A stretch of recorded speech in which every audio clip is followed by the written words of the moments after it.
قال ربنا: وسارعوا إلى مغفرة من ربكم وجنة عرضها السماوات والأرض أعدت للمتقين الذين ينفقون في السراء والضراء والكاظمين الغيظ والعافين عن الناس والله يحب المحسنين والذين إذا فعلوا فاحشة أو ظلموا أنفسهم ذكروا الله فاستغفروا لذنوبهم ومن يغفر الذنوب إلا الله ولم يصروا على ما فعلوا وهم يعلمون. في آية: إن الذين فتنوا المؤمنين والمؤمنات ثم لم يتوبوا، قال الحسن البصري رحمه الله: انظروا إلى فضل الله وكرمه ورحمته، يعذبون أولياءه ويحرقون أتباعه وهو يدعوهم إلى التوبة. وهذا يدل على أن باب التوبة مفتوح مشروع لكل أحد، ما لم يكن هناك أمران: أمر خاص تغرغر الروح، وأمر عام وهو طلوع الشمس من مغربها، يوم يأتي بعض آيات ربك لا ينفع نفسا إيمانها لم تكن آمنت من قبل أو كسبت في إيمانها خيرا.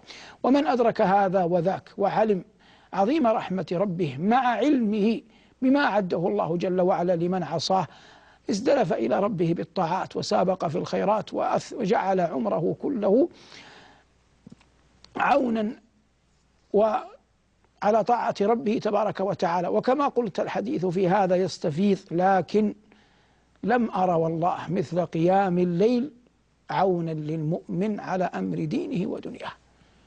ليس هناك مثل قيام الليل عونا للمؤمن على أمر دينه ودنياه، ولو ركعات يسيرات يقف فيها العبد بين يدي ربه جل وعلا. السجود